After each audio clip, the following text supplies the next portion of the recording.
Hoy asistimos al reforzamiento de la privatización que mediante la emisión de sucesivas leyes centradas en la biodiversidad perfila paulatinamente la desaparición del espacio propio del derecho público, porque yo solo les comenté la ley minera, pero hay muchas otras reformas a otras leyes, como la ley de organismos genéticamente modificados, que están afectando a los pueblos indígenas.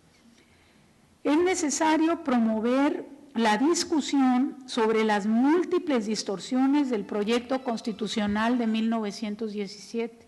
Fíjense, y no crean, no me fui al derecho a la conquista, que es el tema, no crean, es el tema que ahora en mayo en Naciones Unidas se va a discutir, el derecho a la conquista. O sea, hasta allá se están yendo a ver si así fundamentan los derechos de los pueblos.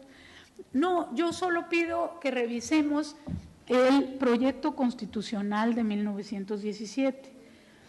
Una de estas discusiones corresponde a un principio fundamental relativo a la propiedad originaria de la nación sobre los recursos del subsuelo. Los nacionalistas de viejo cuño se pondrán de cabeza con siquiera la noción de insinuar que se tiene que revisar esto que fue en 17 la piedra nodal del proyecto. Pero esta definición fue adoptada de cara a la situación que predominó en el porfiriato, cuando se osciló entre el criterio que rescataba la tradición colonial de considerar pública la propiedad de los recursos mineros, para luego reformarlo estableciendo que el Estado podía expedir un título para que particulares tuviesen la propiedad de la mina con carácter irrevocable y perpetuo. Pues hoy tenemos la situación inversa, solo nos faltaría lo que pasó en 10-17, ¿verdad? La controversia se mantuvo hasta que en 1908 se intentó una reforma que cancelaba la adquisición de propiedades mineras a las sociedades que no fueran organizadas con arreglo a las leyes mexicanas. En aquel momento, la Cámara Minera de México se impuso. La Cámara Minera es centenaria, se impuso, de ahí que sea importante ubicar contexto y sentido de la definición de 17 en torno a la propiedad de la nación sobre los recursos del subsuelo. Hoy nos encontramos con que el Estado abandonó la defensa de la soberanía económica nacional, asumiendo un papel subsidiario neoliberal. Así tenemos que se ha consolidado el proceso de liberalización de las legislaciones relativas al dominio sobre recursos naturales, mineros y energéticos, provocando el desmantelamiento de normas constitucionales y la anulación del ejercicio efectivo de la propiedad o dominio del Estado sobre los recursos naturales. En los hechos, se está transfiriendo paulatinamente al capital privado transnacional.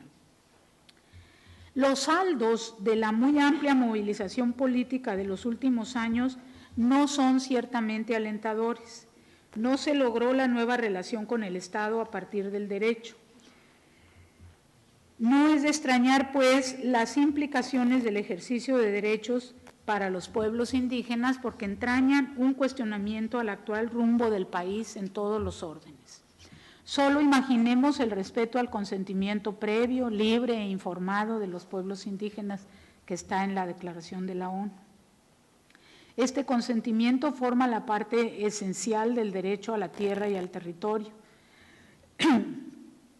Para obtener ese consentimiento y lograr la aprobación de proyectos que afecten a las tierras de los pueblos, territorios indígenas, se tendría realmente que respetar la posibilidad de decir no.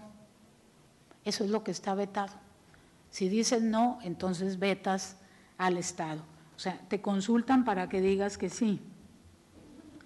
Los pueblos indígenas enfrentan otra amenaza devastadora, una de cuyas caras es la migración, que de seguir esta tendencia se consolidará como el abandono definitivo de los pueblos ante la pérdida de sentido sobre sus territorios, que bien sabemos son el asiento de su cultura. Sin ellos, la vida comunitaria y la reconstitución de los pueblos no tiene sentido.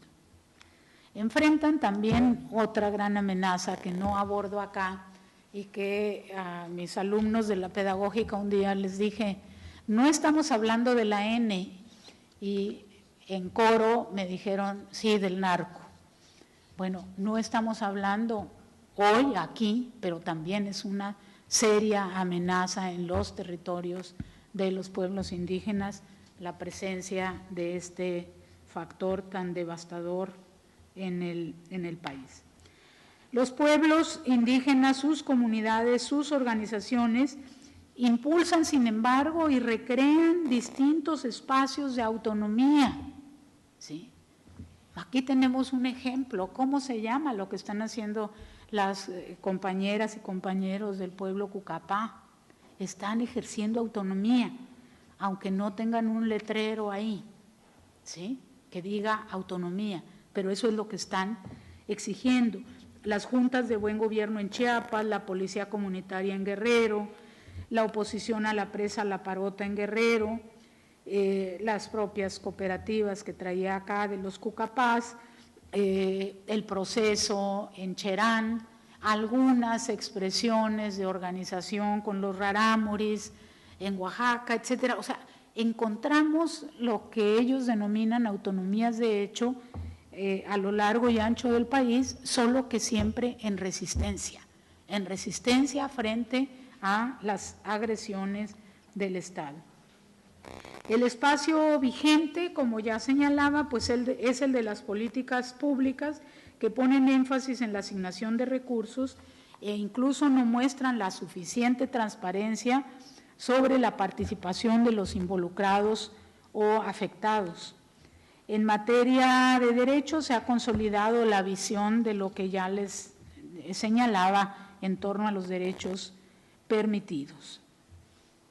La reforma lograda, vamos al aliento para no quedarnos en qué mal nos va, pero la reforma lograda en junio de 2011 al artículo 1 constitucional en materia de derechos humanos abre una ventana de oportunidades para que el derecho internacional de los tratados se incorpore a las valoraciones de casos en el orden interno, aunque por acá los funcionarios de Zagarpa no se enteren. Los tratados internacionales ya deberían ser considerados y están empezando a ser considerados en algunas de las decisiones que están tomando aún de manera aislada. Una herramienta de apoyo proviene de la Comisión Interamericana de Derechos Humanos, que sistematizó las sentencias de la Corte Interamericana.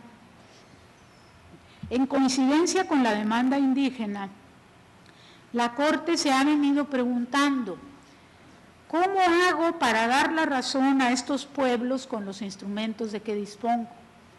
Y ha generado resoluciones muy importantes donde vincula la defensa al territorio con la supervivencia de las culturas y de los pueblos indígenas y de alguna manera, para decirlo en nuestro lenguaje, considera como de interés nacional, como de interés prioritario y preferente la defensa de los pueblos indígenas sobre los intereses económicos que estén en juego en un determinado momento. No es casual que ya los estados no están muy contentos con la Corte y la Comisión Interamericana.